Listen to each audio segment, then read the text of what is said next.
നമസ്കാരം, കൊട്ടാരക്കര മീഡിയയിലേക്ക് സ്വാഗതം. തനിക്ക് നേരിട്ട ഭീകരമായ ആരോഗ്യ പ്രശ്നങ്ങളെക്കുറിച്ച് നടി ദേവി ചന്ദന സോഷ്യൽ മീഡിയയിലൂടെ തുറന്നു പറഞ്ഞ് വലിയ ശ്രദ്ധ നേടുകയാണ്. ഹെപ്പറ്റൈറ്റിസ് എ രോഗബാധിതയായി ആശുപത്രിയിൽ കിടന്നുവെന്നും ജീവിതത്തിലെ ഏറ്റവും വലിയ പരീക്ഷണ ഘട്ടത്തിലൂടെയാണ് കടന്നുപോയതെന്നും ദേവി ചന്ദന പറയുന്നുണ്ട്.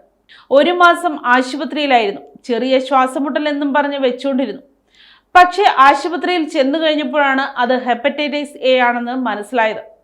ലിവർ എൻസൈമുകളൊക്കെ നന്നായി കൂടി. ICUവിലായി.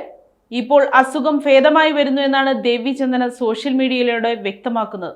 കോവിഡ് വന്നപ്പോൾ കരുതി അതായിരിക്കും ഏറ്റവും വലിയ പ്രതിസന്ധി എന്ന്. 6 മാസം കഴിഞ്ഞപ്പോൾ H1N1 വന്നു.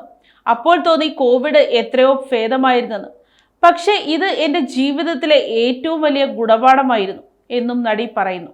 വീഡിയോയിൽ ദേവി ചന്ദനയോടൊപ്പം ഭർത്താവ് കിഷോറും ഉണ്ടായിരുന്നു. പുറത്തേക്ക് യാത്ര ചെയ്യുന്നവർ വെള്ളം, ഭക്ഷണം എന്നിവയൊക്കെ ശ്രദ്ധിക്കണമെന്നും താരം വീഡിയോയിൽ പറയുന്നുണ്ട്. തട്ടുകടയിൽ നിന്ന് ഭക്ഷണം കഴിക്കുന്നത് ഒന്ന് കൺട്രോൾ ചെയ്യുക. എത്രയും ശുദ്ധമായ വെള്ളം മാത്രം കുടിക്കാൻ ശ്രമിക്കണമെന്നും നടി വ്യക്തമാക്കി.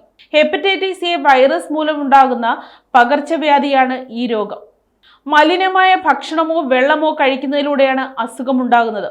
രോഗബാധിതനായ വ്യക്തിയുമായി സമ്പർക്കം പുലർത്തുമ്പോഴും രോഗം പകരാൻ സാധ്യതയുണ്ട്.